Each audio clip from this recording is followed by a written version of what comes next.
அவேர்னஸா இருக்காங்கல்ல. இப்போ social media நீங்க வந்து ஒட்டுமொத்தமா வந்து செட் பண்ணி கேள்வி கேட்கறாங்கன்றதை விட எதிர்ப்பு குரலை வந்து பயப்படாம முன்பதிவு பண்றாங்கல்ல. ஆமா சார், இப்பதான் வந்து எல்லாமே வந்து விஷுவல் மீடியா சோஷியல் மீடியாவில் வந்துடுது சார். நீங்க கேள்வி கேட்க பொம்பளை நீங்க ஏதாவது பண்ணீங்கன்னா திட்டிங்கன்னா அது உடனே வந்துடும். அது கட்சி கெட்ட பேர் இல்லை, வேட்பாளர் கெட்ட பேர் இல்லை.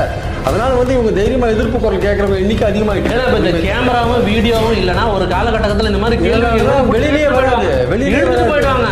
இழுத்துருமே அவரை வந்து அதுக்கப்புறம் சிறப்பான சலுகைக்கு வழங்கப்படும், அவங்களுக்கு கவனிப்பு சிறப்பு கவனிப்பு வழங்கப்படும். இன்னைக்கு வந்து அத்தனை பேர் எதிர்க்கையும் வந்து தைரியமா நின்று கேள்வி கேட்கறாங்கல்ல. காரணம் இந்த சோசியல் மீடியாவோட. இது வரவேற்கப்பட வேண்டிய விஷயம் தானே. கண்டிப்பா சார், இது வரவேற்கப்பட வேண்டிய விஷயம் தான். மக்கள் வந்து மக்கள் பிரதிநிதிகளை கேள்வி கேட்கறதுன்றது ஆரோக்கியமான விஷயம். அது நடக்கணும் ஆக்சுவலா. அப்பதான் வந்து மக்கள் பிரதிநிதிகள் வந்து உஷாரா இருப்பாங்க, பயப்படுவாங்க. மக்களுக்கு பயப்படணும் அவங்க. ஆக்சுவலா நம்ம போனா கேள்வி கேட்பாங்களேன்னு பயப்படணும். யார் பயப்படாம இருப்பான்? மக்களுக்கு நன்மை செய்யறவன் தான் பயப்படாம இருப்பான்.